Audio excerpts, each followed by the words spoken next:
یہ مجھے کوئی رعایت نہیں چاہیے. میں آخری شخص ہوں گا جو اس جیل سے باہر نکلے گا. وہ کہہ رہے ہیں ہوش کے ناخن لو, پاکستان کو ایک شخص کو بند رکھنے کے لیے تباہ نہ کرو, اداروں کو تباہ نہ کرو. آپ کہہ رہے ہیں پاؤں پکڑ رہے ہیں, وہ آنکھیں دکھا رہے ہیں, وہ کہہ رہے ہیں میں کھڑا ہوں یہاں پاکستان کی آواز بن کر, میرے سے بات کرو,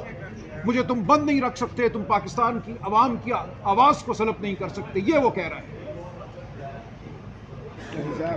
جی انداز سے سیکریٹو انداز سے جو ہے شہری کو وہ جو تو اشخاص آرمی کے ایکٹیو سروس پر ہیں یا جو ان سے منسلک ہیں تاکہ جو ہے ڈیفنس اور دفاع کے کاموں میں یا ان کے ڈسپلن کے کاموں میں اس حد تک تو چلے. ملٹری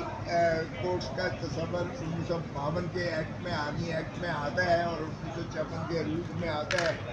لیکن یہ جو 1967 میں 1967 میں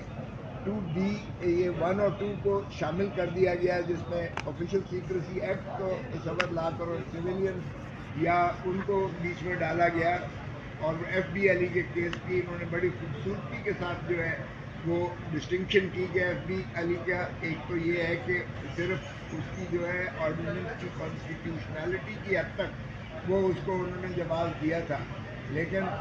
نہ تو آئٹم 1 اور نہ ہی 15 جو ہے آرٹیکل تھا جس میں بنیادی حقوق سے وہ ہے, وہ کہتے ہیں اس میں تصادم نہیں. لیکن موجودہ ڈسپنسیشن میں بڑا واضح ڈفرینس ہے. آرٹیکل 175(3) بھی اس میں آیا ہے, اس میں آرٹیکل 175 جو ہے اس میں جو ہے وہ دوسرا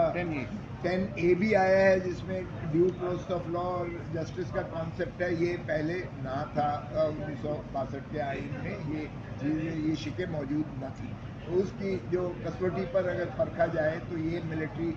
کورٹس جو ہے سویلینز کا ٹرائل نہیں کر سکتی ہیں, اور اس لیے جو شکوں کو غیر آئینی قرار دیا گیا 5 جج صاحبان نے کیا, جس میں آفریدی صاحب نے ایک تھوڑا سا استدلال اگرچہ اپنا دیا ان کی آئینی حیثیت کی حد تک, لیکن باقی چیزوں میں انہوں نے اتفاق کیا کہ سویلینز کا ٹرائل نہیں ہو سکتا ہے. اور جس طریقے سے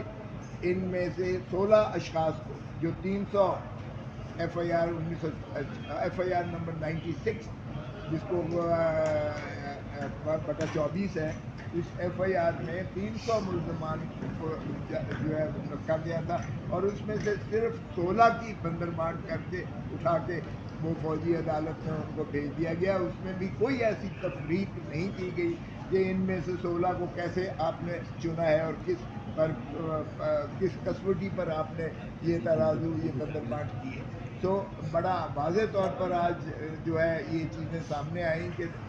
جب ہندوستان کا جو ہے ہمسایہ ملک کی یہ اسی کی نظیر دی گئی, کیونکہ 1950 کا ان کا ایکٹ اور ہمارا 1952 کا ایکٹ تقریباً ایک ہی جیسا ملتا جلتا ہے. انہوں نے کوئی ایسی چیز جو ہے 67 والی جو ترمیم تھی جس کی بنیاد پر آج یہ سارا شاخسانہ ہوا ہے, انڈیا میں کوئی ایسی چیز نہیں آئی ہے. اور پھر ان کی ٹرائبونلز یا ان کا جو ملٹری جسٹس سسٹم ہے اس میں ریٹائرڈ سپریم کورٹ کے ججز, ریٹائرڈ ہائی کورٹ کے ججز ٹرائبونل میں رکھے گئے ہیں, اور اس کی بالآخر الٹیمیٹ تشخیص جو ہے وہ سپریم کورٹ میں جو ہے نالش کا پروویژن رکھا گیا ہے. تو ان کی دیکھیں کہ کس حد تک جو ہے انہوں نے تحفظات اپنے شہریوں ہی کے نہیں کیے بلکہ اپنے جو ہے ملٹری پرسنل کے بھی انہوں نے وہی جسٹس سسٹم رکھا جو کہ سویلینس کا ہوتا ہے. تو آج یہ موازنہ جب کیا گیا تو سارے باقی چیزیں بھی سامنے آئیں. تو راجہ صاحب نے کہا کہ دیکھیے یہاں کیا ہو رہا ہے کہ ان کے اپنے خلاف ان کے جو ایف آئی آر درج کی گئی ہے اس میں انہیں ہی دہشت گرد قرار دے کر اور جو ہے یہ شاخسانہ کیا ہے, بیل پر ہے, ضمانت پر ہے, اور ہر مرتبہ جو ہے شد و مت سے سرکار جو ہے مخالفت کرتی ہے, اور وہ چاہتے ہیں کہ راجہ سلمان اکرم کو بھی فوجی عدالت میں اس کا ٹرائی کیا جائے کہ یہ بھی جو ہے بغاوت کے زمرہ میں آتا ہے. تو ایسے اگر قوانین ہوتے ہیں, میں خود آج جس میں راجہ صاحب بھی ملزم تھے, جو یہاں کہتے ہیں کہ ہم نے جو ہے شاید پتہ نہیں کیا فسانہ سپریم کورٹ کے باہر کیا, آج عبوری ضمانت ایکسٹینڈ کروا کے 25 تاریخ کے لیے وہ بھی رکھا ہے. تو اب کیا ہم جو سینئر وکلاء ہیں جو یہ تصور نہیں کر سکتے ہیں جنہوں نے پاکستان کی خاطر ساری زندگی اپنی وقت کی ہے، قانون کی بالادستی کے لیے جو ہم نے جدوجہد کی ہے اور سر پڑوائے ہیں اور جیلوں میں گئے ہیں، ہم لوگ جو یہاں تک جو ہے اس آزادی جو ہے اظہار پر جو آئین کی ہم نے جو پاسداری کی ہے اور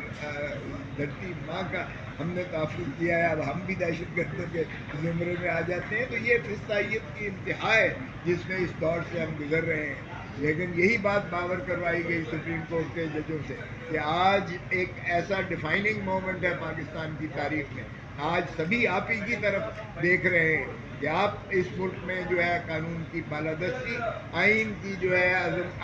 عملداری کو یقینی بنائیں گے اور انسانی حقوق کی بھی پامالی کو روکیں گے، وکلاء کو بھی تحفظ دیں گے، سول سوسائٹی کو بھی تحفظ دیں گے، عوام کو بھی تحفظ دیں گے، اور ان کی حقوق کی پاسداری کرتے ہوئے آج ساری قوم کی نظریں آپ کی طرف سے ہیں۔ دنیا بھی ساری دیکھ رہی ہے کہ آپ جو ہے کس انداز سے انصاف کی کسوٹی میں جو ہے آپ کتنا ترازو کو برابری کی توازن کی شکل میں اور آئین کے